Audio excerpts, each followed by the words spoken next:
യൂദായുടെ ലേഖനത്തിൻ്റെ അവസാനത്തെ എപ്പിസോഡാണ്, 6-ാമത്തെ എപ്പിസോഡ്. ഈ എപ്പിസോഡുകൂടി യൂദായുടെ ലേഖനം ഇവിടെ അവസാനിക്കുക. സ്തോത്രം. അപ്പോൾ നമ്മളൊരു കാര്യം ഓർക്കേണ്ടത്, അപ്പോസ്തലന്മാരെ ഫലം പഠിപ്പിച്ചു, അപ്പോസ്തലന്മാർ സഭയെ പഠിപ്പിച്ചു. കർത്താവ് അപ്പോസ്തലന്മാരെ പഠിപ്പിച്ചു, സഭയെ അപ്പോസ്തലന്മാർ പഠിപ്പിച്ചു. ഈ ഒരു തിരിച്ചറിവ് നമുക്കുണ്ടാകണം. അപ്പോസ്തലന്മാരെ തള്ളിക്കളഞ്ഞാൽ നീ ക്രിസ്തുവിനെ തള്ളിക്കളയുക, നീ പിതാവിനെ തള്ളിക്കളയുക. പിന്നെ നീ നിരീശ്വരന്മാരുടെ ലിസ്റ്റിൽപ്പെട്ടു. ക്രിസ്തുവിൻ്റെ ഉപദേശത്തിൽ നിലനിൽക്കാതെ അതിർവിട്ടു പോകുന്നവനായി. അതിർവിട്ടു പോകുന്ന ഒരുത്തനും ദൈവമില്ല, നിരീശ്വരവാദിയല്ലേ. എന്താ ഇത് മനസ്സിലാകാത്തത്? അപ്പോസ്തലന്മാർ പറയുന്ന ഓരോ ഉപദേശങ്ങളും അത് ക്രിസ്തുവിൻ്റെ ഉപദേശമാണ്. നീ പ്രവാചകനായിരിക്കാം, ആത്മീയനായിരിക്കാം. ഞാൻ എഴുതുന്നത് ദൈവത്തിൻ്റെ കൽപ്പന, കർത്താവിൻ്റെ കൽപ്പനയാണ് പൗലൂസ് എഴുതുന്നത്. ഈ കേട്ടുകൊണ്ടിരിക്കുന്നത് നിങ്ങൾ സെൻട്രൽ പാസ്റ്റർ ആയിരിക്കാം, ലോക്കലായിരിക്കാം, സെക്രട്ടറി ആയിരിക്കാം, നിങ്ങൾ ഖജാൻജി ആയിരിക്കാം, നിങ്ങൾ ഏത് മഹാനായ വ്യക്തിയായിരിക്കാം. പക്ഷേ അപ്പോസ്തലന്മാരുടെ ഉപദേശം കേട്ടനുസരിച്ച് അത് പ്രസംഗിച്ച് ജനത്തെ ആത്മീയ വളർച്ചയിലേക്കും ആത്മീയ വർധനവിലേക്കും ആത്മീയ നിറവിലേക്കും നടത്തുന്നില്ലെങ്കിൽ സ്വർഗീയ കോടതിയുടെ മുൻപാകെ നിങ്ങൾ പിടിക്കപ്പെടും, ഉറപ്പ്. അതുകൊണ്ട് ഞാനിത് ശക്തിയോടെ പറയുന്നത്. നീണ്ട 25 വർഷം ഉപദേശത്തിൻ്റെ കണിക പോലും കേൾക്കാനുള്ള ഭാഗ്യം ലഭിച്ചില്ല. സങ്കീർത്തനവും ന്യായപ്രമാണവും വെട്ടും കുത്തും ഇത് തന്നെയായിരുന്നു. അതിൻ്റേതായ തകർച്ചകൾ എൻ്റെ ജീവിതത്തിൽ ഇഷ്ടം പോലെ ഉണ്ടായിരുന്നു. എന്നാൽ ഇന്ന് ഞാൻ സന്തോഷവാനാണ്, സംതൃപ്തവാനാണ്. ഇന്ന് ഞാൻ പ്രത്യാശയുള്ളവനാണ്. ഇന്ന് എനിക്കൊരു ലക്ഷ്യബോധമുണ്ട്. പിടഞ്ഞു വീണ് മരിച്ചാലും കാഹളം ധരിക്കുമ്പോൾ ഉയർപ്പിൻ്റെ ആ പൊൻപുലരിയിൽ ഞാൻ ഉയർത്തെഴുന്നേറ്റ് വരുമെന്നുള്ള വലിയ പ്രത്യാശ എനിക്ക് കർത്താവ് തന്നിരിക്കുക. അല്ല, ജീവനോടിരുന്നാൽ ഒരു രൂപാന്തര ശരീരത്തോടെ ഞാൻ സ്വർഗത്തിലേക്ക് എടുക്കപ്പെടുമെന്നുള്ള വലിയ പ്രത്യാശ എനിക്ക് തന്നിരിക്കുക. അതാണ് നമുക്ക് വേണ്ടത്. പേർ വിളിക്കും നേരം കാണും എൻ പേരുമെന്ന് പാട്ടും പാടി 100 പ്രാവശ്യം ഏറ്റുപാടിയൊന്നും പേർ വിളിയില്ല. അവിടെ ഒരു പേര് വിളിയില്ല. ക്രിസ്തുവിൽ മരിച്ചവർ മുമ്പ് എടുത്ത് നിൽക്കും, ജീവനോടിരിക്കുന്ന നാം രൂപാന്തരം പ്രാപിക്കും. അത്രേ ഉള്ളൂ. ക്രിസ്തുവിൻ്റെ പ്രമാണം അനുസരിച്ച് ജീവിച്ചുകൊണ്ടിരിക്കുന്നവർക്ക് രൂപാന്തരവും ക്രിസ്തുവിൻ്റെ പ്രമാണം അനുസരിച്ച് ജീവിച്ച് മരിച്ചു പോയവർക്ക് ഉയർപ്പും കിട്ടും. മൂന്നാമതൊരു പരിപാടി അവിടെ ഇല്ല. Hallelujah, hallelujah.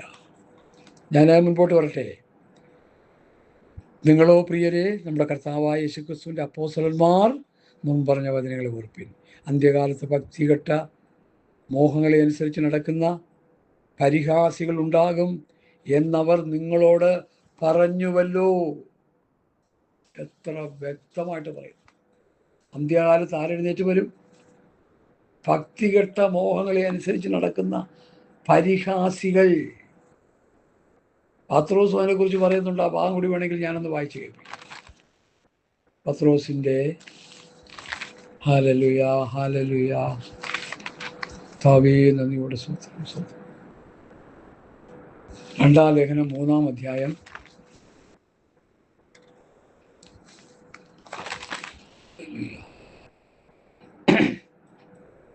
ഒന്നുകൂടെ തന്നെ വായിക്കാം. പ്രിയമുള്ളവരെ, ഞാനിപ്പോൾ നിങ്ങൾക്ക് എഴുതുന്നത് 2-ാം ലേഖനമല്ലോ. വിശുദ്ധ പ്രവാചകന്മാർ മുൻപറഞ്ഞ വചനങ്ങളും നിങ്ങളുടെ അപ്പോസ്തലന്മാർ മുഖാന്തരം കർത്താവിന് ഇഷ്ടമായും തന്ന കൽപ്പനയും ഓർത്തുകൊള്ളണമെന്ന് കണ്ട യൂദ പറഞ്ഞതുപോലെ പത്രോസും പറയുക. ഓർത്തുകൊള്ളണമെന്ന്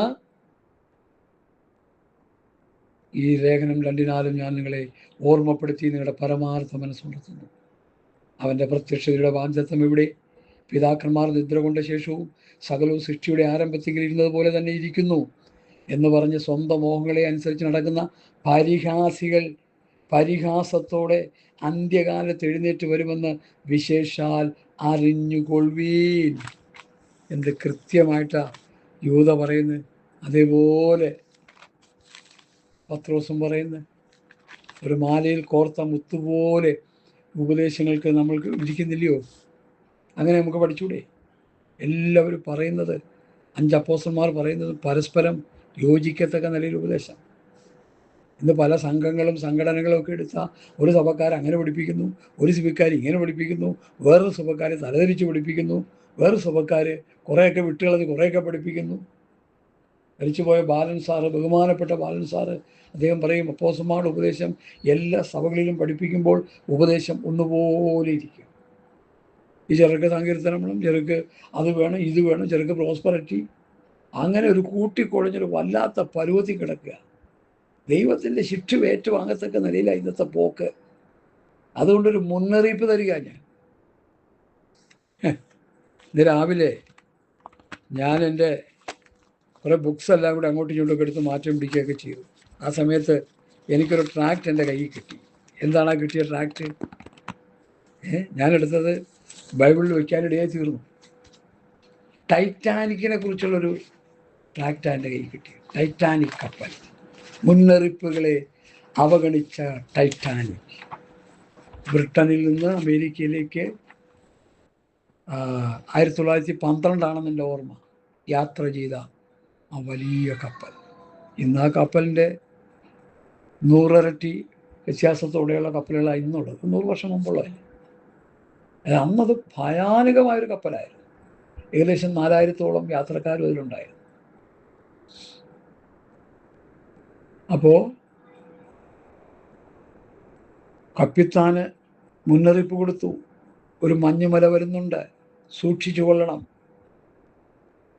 ആ കപ്പിത്താനും അതിൻ്റെ മറ്റ് ബന്ധപ്പെട്ടവരൊക്കെ പറഞ്ഞത് ഇങ്ങനെയാണ്: മഞ്ഞുമലയല്ല, ഏത് മല വന്നാലും ഈ കപ്പൽ തകർത്തുകൊണ്ട് മുമ്പോട്ട് പോകും. ആ നിലയിലാണ് ഈ കപ്പലിൻ്റെ രൂപം, ഈ കപ്പലിനെ നിർമ്മിച്ചിരിക്കുന്നത്.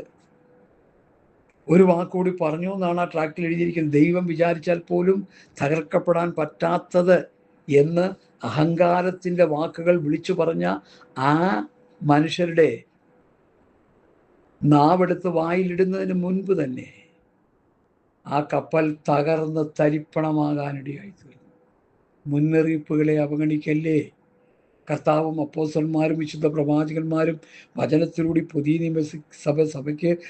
നിയമസഭയ്ക്ക് തരുന്ന മുന്നറിയിപ്പുകൾ അവഗണിക്കരുത്, അവഗണിക്കരുത്, അവഗണിക്കരുത്. ഒത്തിരി മുന്നറിയിപ്പുകൾ അപ്പോസ്തലന്മാർ നമുക്ക് തരുന്നുണ്ട്. ഒത്തിരി പറയുന്നുണ്ട്. സൂക്ഷിച്ചു കൊള്ളാൻ പറയുന്നുണ്ട്. സൂക്ഷിച്ചു കൊള്ളുവിൻ, തങ്ങളെ തന്നെ സൂക്ഷിപ്പിൻ, തങ്ങളെ തന്നെ കാത്തുകൊള്ളുവിൻ. വഷളാകാതെ നമ്മെ സൂക്ഷിക്കണം.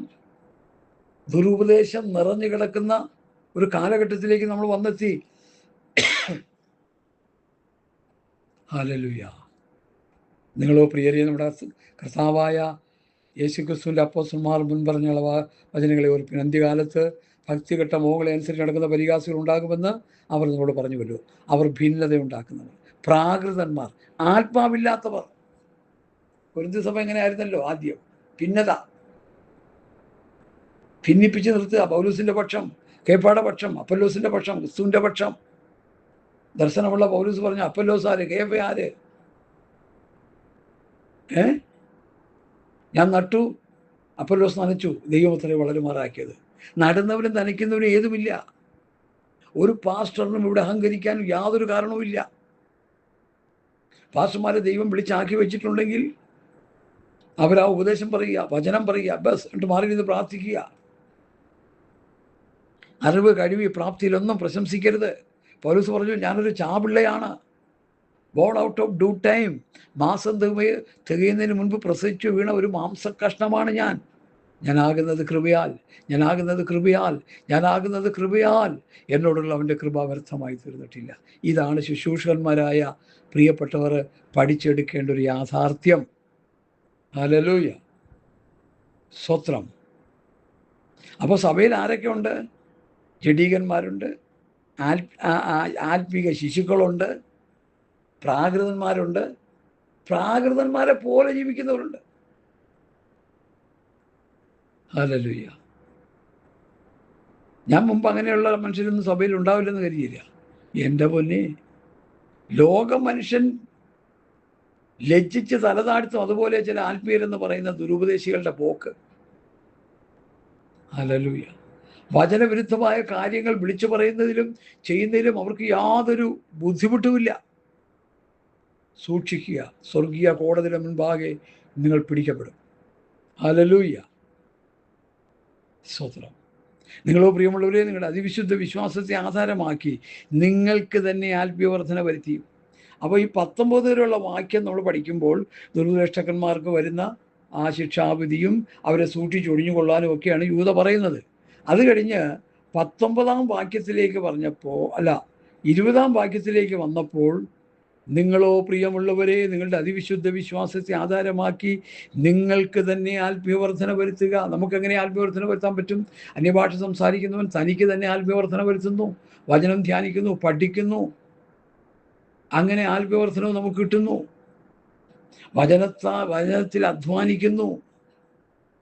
എവിടെയെങ്കിലും 2 പാലും തുമ്പും വചനം കിട്ടിയെന്നും വെച്ച് കൊണ്ട് ചാടരുത്. അപ്പോസ്തലന്മാരുടെ ഉപദേശം കൂലങ്കുഷമായി പഠിക്കുക. നിങ്ങൾ വാക്കിനാലോ ലേഖനത്താലോ തന്ന പ്രമാണങ്ങളെ ആഴത്തിൽ പഠിക്കുക. അത് പഠിച്ച് മനസ്സിലാക്കി ഗ്രഹിച്ച് ഹൃദയത്തിൻ്റെ ഉള്ളിൽ വെച്ചിട്ട് വേണം നമ്മുടെ ശുശ്രൂഷകൾ ചെയ്യാൻ. ഹല്ലേലൂയ. സ്തോത്രം, സ്തോത്രം, സ്തോത്രം. നിങ്ങളോ പ്രിയമുള്ളവരെ നിങ്ങളുടെ അതിവിശുദ്ധ വിശ്വാസത്തെ ആധാരമാക്കി നിങ്ങൾക്ക് തന്നെ ആത്മീയവർദ്ധന വരുത്തുക. ആത്മീയവർദ്ധന വരുത്തുന്നത് എങ്ങനെയാണ്? റോമാലേഖനം 8-ാം അധ്യായത്തിൽ നമുക്കവിടെ ഒരു ചെറിയ പഠനമായിട്ട് നമുക്ക് പഠിക്കാൻ കഴിയും. 8-ന്റെ 26, 27, 27 വാക്യങ്ങൾ. അതുകൊണ്ട് തന്നെ ആത്മാവ് നമ്മുടെ ബലഹീനതയ്ക്ക് തുറന്നു നിൽക്കുന്നു. വേണ്ടുവോളം പ്രാർത്ഥിക്കേണ്ടതെന്ന് നാം അറിയുന്നില്ലല്ലോ. ആത്മാവ് തന്നെ ഉച്ചരിച്ചു കൂടാത്ത നിരക്കങ്ങളാൽ നമുക്ക് വേണ്ടി പക്ഷപാതം ചെയ്യുന്നു. എന്നാൽ ആത്മാവ് വിശുദ്ധന്മാർക്ക് വേണ്ടി ദൈവഹിത പ്രകാരം പക്ഷപാതം ചെയ്യുന്നതുകൊണ്ട് ആത്മാവിൻ്റെ ചിന്ത ഇല്ലതെന്ന് ഹൃദയങ്ങളെ പരിശോധിക്കുന്നവൻ അറിയുന്നു. അപ്പോൾ ആത്മീയവർദ്ധനവിന് വരുത്തിക്കൊണ്ടിരിക്കുക, ആത്മാവിൽ പ്രാർത്ഥിക്കുക, പരിശുദ്ധാത്മാവിൽ നിറഞ്ഞ് പ്രാർത്ഥിക്കുക, അന്യഭാഷയിൽ പ്രാർത്ഥിക്കുക. ഇതൊക്കെ ആത്മീയമായ ഉന്നതമായ അനുഭവങ്ങളാണ് പ്രിയമുള്ളവരെ, നമ്മൾ ഉദ്ദേശിക്കുന്ന പോലെ അല്ല. ഹല്ലേലൂയ. സ്തോത്രം, സ്തോത്രം, സ്തോത്രം. Price the Lord. ഞാൻ മുമ്പോട്ട് പോട്ടെ. നിങ്ങളോ പ്രിയമുള്ളവരെ നിങ്ങളുടെ അതിവിശുദ്ധ വിശ്വാസത്തെ ആധാരമാക്കി നിങ്ങൾക്ക് തന്നെ ആത്മീയവർദ്ധന വരുത്തി പരിശുദ്ധാത്മാവിൽ പ്രാർത്ഥിച്ചും നിത്യജീവനായിട്ട് പരിശുദ്ധാത്മാവ് പ്രാർത്ഥിക്കുക. അതെങ്ങനെ പരിശുദ്ധാത്മാവ് പ്രാർത്ഥിക്കുന്നത്? അന്യഭാഷയിൽ പ്രാർത്ഥിക്കുക. അന്യഭാഷ സംസാരിക്കുന്ന തനിക്ക് തന്നെ ആത്മീയവർദ്ധന വരുത്തുന്നു. ഹല്ലേലൂയ. ആത്മാവിൽ പാടുമ്പോൾ ആത്മീയവർദ്ധന കിട്ടുന്നു. സ്തോത്രം. ആത്മാവിൽ പ്രാർത്ഥിക്കുമ്പോൾ, ആത്മാവിൽ പാടുമ്പോൾ, ആത്മീയമായ കാര്യങ്ങൾ ചെയ്യുമ്പോൾ ആത്മീയവർദ്ധന ഉണ്ടാകുന്നു, ആത്മീയ നിറവുണ്ടാകുന്നു, ആത്മീയമായ വളർച്ച ഉണ്ടാകുന്നു. ഇതല്ലേ നമുക്ക് വേണ്ടത്? ഹല്ലേലൂയ. സ്തോത്രം. 20, 21, 22, 23 വാക്യങ്ങൾ വളരെ ശ്രദ്ധേയമാണ്. നിങ്ങളോ പ്രിയമുള്ളവരെ നിങ്ങളുടെ അതിവിശുദ്ധ വിശ്വാസത്തെ ആധാരമാക്കി നിങ്ങൾക്ക് തന്നെ ആത്മീയവർദ്ധന വരുത്തിയും പരിശുദ്ധാത്മാവിൽ പ്രാർത്ഥിച്ചും നിത്യജീവനായിട്ട് നമ്മുടെ കർത്താവായ യേശുക്രിസ്തുവിൻ്റെ കരുണയ്ക്കായി കാത്തിരുന്നും കൊണ്ട് ദൈവസ്നേഹത്തിൽ നിങ്ങളെ തന്നെ സൂക്ഷിച്ചുകൊള്ളുവീൻ. സംശയിക്കുന്ന ചിലരോട് സംശയിക്കുന്ന ഹല്ലേലൂയ ചിലരോട് കരുണ ചെയ്യുവീൻ. ചിലരെ തീയിൽ നിന്ന് വലിച്ചെടുത്ത് രക്ഷിപ്പീൻ. ഇടത്താൽ കറ പിടിച്ച അങ്കി പോലും പകച്ചുകൊണ്ട് ചിലർക്ക് ഭയത്തോടെ കരുണ കാണിപ്പീൻ. എത്ര മനോഹരമായ നിലയിലാണ് യൂദ ഇവിടെ ഈ വിഷയം എഴുതി വച്ചിരിക്കുന്നത്. ഹല്ലേലൂയ. സ്തോത്രം. കരുണ കാണിക്കുക, തീയിൽ നിന്ന് വലിച്ചെടുത്ത് രക്ഷിക്കുക, ദൈവത്തിൻ്റെ കരുണയ്ക്കായി കാത്തിരിക്കുക, ദൈവസ്നേഹത്തിൽ നമ്മളെ തന്നെ സൂക്ഷിക്കുക. സംശയിക്കുന്നവരായ ചിലരോട് കരുണ ചെയ്യുവിൻ, ചിലരെ തീയിൽ നിന്ന് വലിച്ചെടുത്ത് രക്ഷിപ്പീൻ. ഇടത്താൽ കടപിടിച്ച് അങ്കി പോലും പകച്ചുകൊണ്ട് ചിലർക്ക് ഭയത്തോടെ കരുണ കാണിപ്പീൻ. ഇതുവല്ലോ ഇന്ന് ആത്മീയ കൂട്ടായ്മയിലുണ്ടോ? ഉണ്ട്. ഞങ്ങളുടെ ഇടയിൽ അതൊക്കെ ഉണ്ട്. സന്തോഷത്തോടെ പറയട്ടെ, പ്രത്യാശയോടെ പറയട്ടെ, കൃപയാൽ കൃപയാൽ കൃപയാൽ ഞങ്ങളൊക്കെ അങ്ങനെ ചെയ്യുന്നവരാ. കഷ്ടപ്പെടുന്നവൻ്റെ കണ്ണീരൊപ്പാൻ ഒരു ചെറിയ കൈയെങ്കിലും അയച്ച് സഹായിക്കാൻ കഴിയുമെങ്കിൽ അത് ചെയ്തിരിക്കും. അതൊരു വലിയ കാര്യമായിട്ട് പറയുകയല്ല, നമ്മുടെ ഉത്തരവാദിത്തത്തിൽപ്പെട്ടതാണ് എല്ലാവരെയും സഹായിക്കുക എന്നുള്ളത്. നമുക്ക് ത്രാണി ഉണ്ടെങ്കിൽ, കൂട്ടുകാരൻ്റെ അഹോവൃത്തിക്ക് വകയില്ലെങ്കിൽ എന്ത് ചെയ്യണം? അവനെ കുറിച്ച് ചിന്തിക്കണം. അവനതിനു വേണ്ടുന്ന കാര്യങ്ങൾ നമ്മൾ ചെയ്തു കൊടുക്കണം. Hallelujah, hallelujah, hallelujah. നിത്യജീവനായിട്ട് നമ്മുടെ കർത്താവായ യേശുക്രിസ്തുവിൻ്റെ നിത്യജീവൻ്റെ ഹല്ലേലൂയ. നിത്യജീവനായിട്ട് നമ്മുടെ കർത്താവായ യേശുക്രിസ്തുവിൻ്റെ കരുണയ്ക്കായി കാത്തിരുന്നുകൊണ്ട് ദൈവസ്നേഹത്തിൽ നിങ്ങളെ തന്നെ സൂക്ഷിച്ചുകൊള്ളുക. സൂക്ഷിക്കുക. നായ്ക്കളെ സൂക്ഷിക്കുക, ആകാശ വേലക്കാരെ സൂക്ഷിക്കുക, വിച്ഛേദനക്കാരെ സൂക്ഷിക്കുക. നമ്മൾ സൂക്ഷിച്ചില്ലെങ്കിൽ നമ്മുടെ കടപറിച്ച് കളയും. ഹല്ലേലൂയ. ഈ അപ്പോസ്തലന്മാരുടെ ഉപദേശം നമ്മൾ കുലങ്കുഷമായി വായിച്ച് പഠിച്ചാൽ നമ്മൾ ആരെ സൂക്ഷിക്കണം, ആരെ അംഗീകരിക്കണം എന്നൊക്കെ അവർ പറയുന്നുണ്ട്. നിങ്ങൾ ഞങ്ങളെ അനുകരിപ്പിൻ, ഞങ്ങൾ കാണിച്ച മാതൃപ്രകാരം നടക്കുന്നവരെ കുറിക്കൊള്ളുവിൻ. അനേകർ ക്രൂശിലെ ശത്രുക്കളായി നടക്കുന്നു എന്ന് കരഞ്ഞുകൊണ്ട് പറയുന്നു. അവിടെ ദൈവം വയറ്, ലജ്ജയായാലൊക്കെ അവർ മാനം തോന്നുന്നു. അവർ ഭൂമിയിലുള്ളത് ചിന്തിക്കുന്നു. ഒരു വലിയ സമൂഹം ഈ അവസ്ഥയിലേക്ക് മാറ്റപ്പെട്ടു സഹോദരങ്ങളെ. അതുകൊണ്ട് എന്നെ കേൾക്കുന്ന പ്രിയപ്പെട്ടവർ ആരെങ്കിലും ഈ മഹാപാപത്തിൽ ചെന്ന് ചാടിയിട്ടുണ്ടെങ്കിൽ അവിടെ നിന്ന് രക്ഷപ്പെട്ടോ. ഈ കൽപ്പനാ ലംഘന അനുഭവത്തിലേക്ക് ആരെങ്കിലും പോകുന്നെങ്കിൽ അവിടെ നിന്ന് രക്ഷപ്പെട്ടോ. എനിക്കതേ പറയാനുള്ളൂ. വചനമനുസരിക്കാതെ ആരെയും രക്ഷിക്കാൻ ദൈവത്തിന് കഴിയത്തില്ല. നമ്മുടെ പൊത്തുവരുത്തമായ നിലയിൽ മുമ്പോട്ട് പോയാൽ നമുക്ക് ആത്മരക്ഷ പ്രാപിക്കാൻ കഴിയത്തില്ല തന്നെ. യാതൊരു സംശയമില്ല കാര്യത്തിൽ.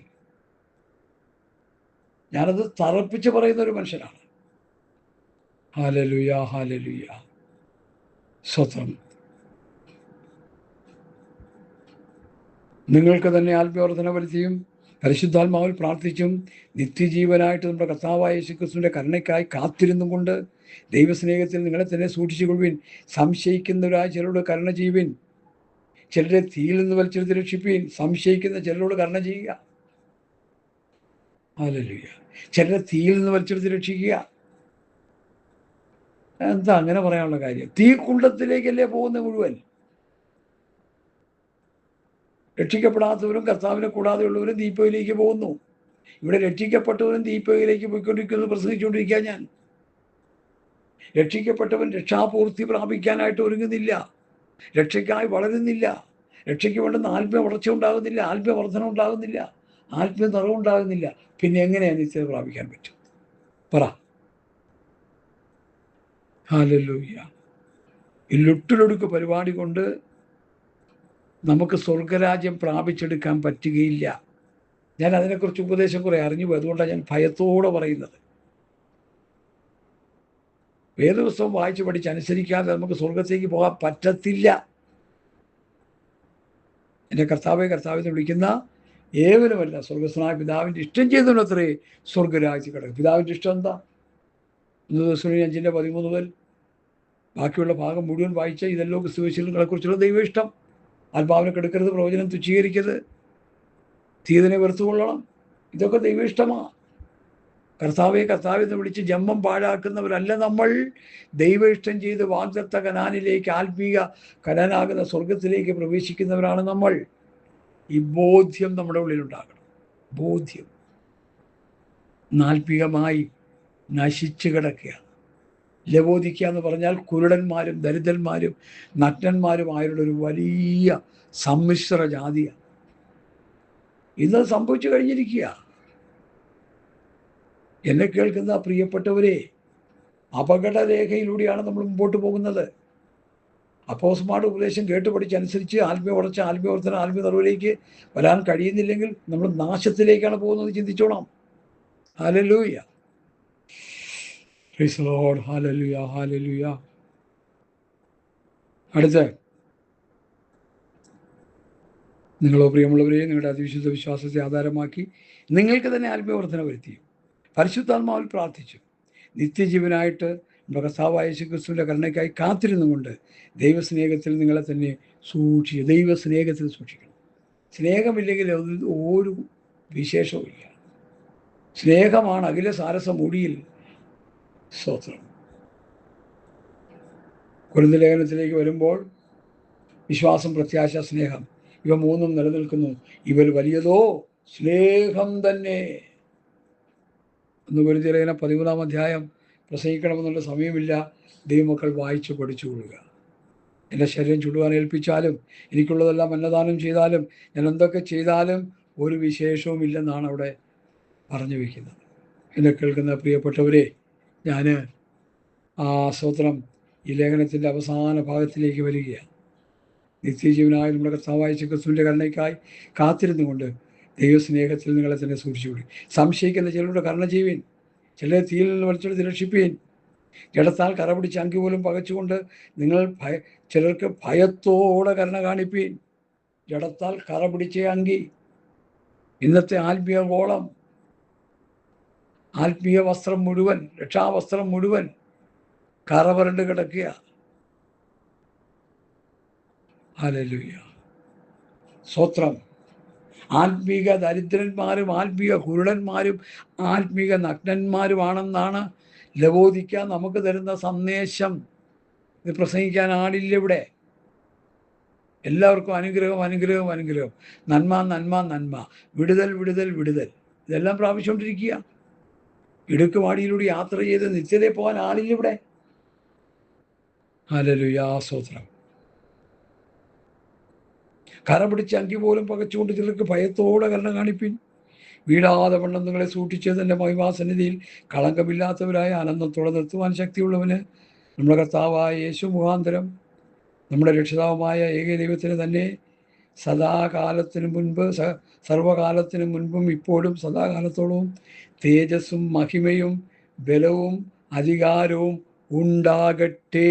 യൂദയുടെ ലേഖനം ഇവിടെ അവസാനിക്കുക. ഹല്ലേലൂയ, ഹല്ലേലൂയ. ഒത്തിരി കാര്യങ്ങൾ യൂദ എന്നെ പഠിപ്പിച്ചു. ഞാൻ പല പ്രാവശ്യം വചനങ്ങളൊക്കെ വായിച്ച് ധ്യാനിച്ചിട്ടുണ്ടെങ്കിലും ഇന്നത്തെ ഈ പ്രാവശ്യത്തെ ഈ വചന പഠനത്തിൻ്റെ ഭാഗം എന്നെ വളരാതെ സ്വാധീനിച്ചു. അതുകൊണ്ട് നമുക്ക് നിരാശപ്പെടേണ്ട കാര്യമില്ല, നമുക്ക് വ്യാകുലപ്പെടേണ്ട കാര്യമില്ല. നമ്മുടെ കർത്താവ് വരാറായി, നമ്മുടെ കണ്ണുനീർ തുടയ്ക്കാൻ നേരമായി, നമുക്ക് മുറവിളിയെല്ലാം മാറിയിട്ടേണ്ട നേരമായി. സ്തോത്രം. ആ സ്വർഗീയ സന്തോഷത്തിൻ്റെ തിമിർപ്പിൽ ജീവിക്കാനുള്ള സമയം നമ്മുടെ മുൻപിൽ ആഗതമായി.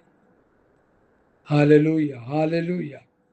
വീഴാതെ വണ്ണം നിങ്ങളെ സൂക്ഷിച്ച് തൻ്റെ മഹാസന്നിധിയിൽ കളങ്കമില്ലാത്തവരായി ആനന്ദത്തോടെ നിർത്തുവാൻ ശക്തിയുള്ളവന് നമ്മുടെ കർത്താവായ യേശുക്രിസ്തു മുഖാന്തരം നമ്മുടെ രക്ഷിതാവും ഏക ദൈവത്തിനും തന്നെ സകലകാലത്തിനു മുൻപ് ഇപ്പോഴും സദാകാലത്തോളം തേജസ്സും മഹിമയും ബലവും അധികാരവും ഉണ്ടാകുമാറാകട്ടെ. ഹല്ലേലൂയ. എത്ര മനോഹരമായ നിലയിലാണ് യൂദ ഈ വേദഭാഗം നമ്മളെ വായിച്ചു പഠിപ്പിക്കുന്നത്. തമ്മിൽ ആത്മീയവർദ്ധന വരുത്തുക. സ്തോത്രം, സ്തോത്രം. ആത്മീയ വളർച്ച, ആത്മീയ വർദ്ധന, ആത്മീയ നിറവ് ദൈവസഭകൾക്കുണ്ടാകട്ടെ. അതിനാണ് ഈ വചനം പ്രസംഗിക്കുന്നത്, വിമർശിക്കാനല്ല. ഹല്ലേലൂയ. എൻ്റെ വാക്കുകളെ ഇവിടെ വിരാമമിടുന്നു. ഈ യൂദയുടെ ലേഖന പഠനം എന്തുകൊണ്ടും എനിക്ക് അനുഗ്രഹമായി, വളരെ അനുഗ്രഹമായി. ഞാൻ മുൻപ് പ്രസംഗിച്ചിട്ടുള്ള അതേ ശൈലിയിലല്ല ഇപ്രാവശ്യം വചനത്തിൻ്റെ ആഴങ്ങൾ കർത്താവ് ഹൃദയത്തിനുള്ളിലേക്ക് തരികയായിരുന്നു. അതുകൊണ്ട് എന്നെ കേൾക്കുന്ന പ്രിയപ്പെട്ടവരെ, കാഹളം ധരിച്ച് കർത്താവ് വരാൻ നേരമായി. കാഹളനാദം കേൾക്കാറായി കുഞ്ഞാട്ടിൻ കാന്തി. കാഹളനേദം കേൾക്കാറായി എന്നൊരു പാട്ടും പാടിയെന്നാൽ ഒരു വിശേഷവുമില്ല. കർത്താവിൻ്റെ വലിയൊരു ഒരുക്കം പൂർത്തീകരിക്കുക, ആത്മീയവളർച്ച പ്രാപിക്കുക, ആത്മവർദ്ധന പ്രാപിക്കുക. ക്രിസ്തുവിൻ്റെ സ്നേഹം ബഹിർഗമിക്കുന്ന ക്രിസ്തു ജീവിതം ഉണ്ടാകട്ടെ. ക്രിസ്തുവിൻ്റെ ഭാവമുള്ളവരായി തീരട്ടെ, ക്രിസ്തുവിൻ്റെ മനസ്സുള്ളവരായി തീരട്ടെ. ഇതാണ് കർത്താവ് നമ്മളെക്കുറിച്ച് ആഗ്രഹിക്കുന്നത്. ഹല്ലേലൂയ. ആര് സ്വർഗത്ത് പോകുന്നൊക്കെ ഇപ്പോൾ വലിയ ചിന്താ വിഷയമാണ്. ഞാൻ അതിനെക്കുറിച്ച് പറയുന്നത് ക്രിസ്തുവിൻ്റെ ഭാവമുള്ളവരായി, ക്രിസ്തുവിൻ്റെ മനസ്സുള്ളവരായി, അവരുടെ ദിവ്യ സ്വഭാവത്തിൻ്റെ കൂട്ടാളികളായി തീരുമ്പോൾ നമ്മൾ സ്വർഗത്ത് പോകാനുള്ള യോഗ്യത നമുക്ക് കിട്ടുക. സ്വർഗത്ത് പോകാനുള്ള യോഗ്യത കിട്ടുക. ഉപദേശം പഠിച്ചനുസരിച്ച് ക്രിസ്തുവിൻ്റെ ഭാവവും ക്രിസ്തുവിൻ്റെ മനസ്സും അല്ലെ ദിവ്യ സ്വഭാവവും ഒപ്പിയെടുക്കണം. ഹല്ലേലൂയ. അതല്ലെങ്കിൽ എന്തോ പറ്റും, ഈ വചനവുമായിട്ട് യാതൊരു ബന്ധമില്ലാത്ത അവസ്ഥയിലേക്ക് നമ്മൾ മാറ്റപ്പെടും. അതുകൊണ്ട് ഞാൻ എൻ്റെ വാക്കുകളെ ഇവിടെ സംഭരിക്കുന്നു. നമ്മുടെ കർത്താവായ യേശുക്രിസ്തു മുഖാന്തരം നമ്മുടെ പിതാവായ ഏക ദൈവത്തിന് തന്നെ സർവകാലത്തിനു മുൻപ് ഇപ്പോഴും സദാകാലത്തോളവും തേജസ്സും മഹിമയും ബലവും അധികാരവും ഉണ്ടാകട്ടെ.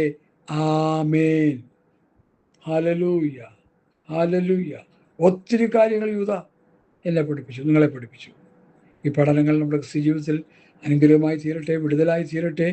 കർത്താവിൻ്റെ വരവിന് വേണ്ടി ഒരുങ്ങുവാൻ, ഉണരുവാൻ, സദാകാലം ഉണർന്ന് പ്രാർത്ഥിച്ചുകൊണ്ടിരിക്കാൻ ധാരാളമായ ദൈവകൃപ നമ്മുടെ മേൽ ചൊരിയട്ടെ എന്ന് ആത്മാർത്ഥമായി പ്രാർത്ഥിച്ചുകൊണ്ട് യൂദയുടെ ലേഖന പഠനം ഇവിടെ താൽക്കാലികമായി അവസാനിക്കുന്നു.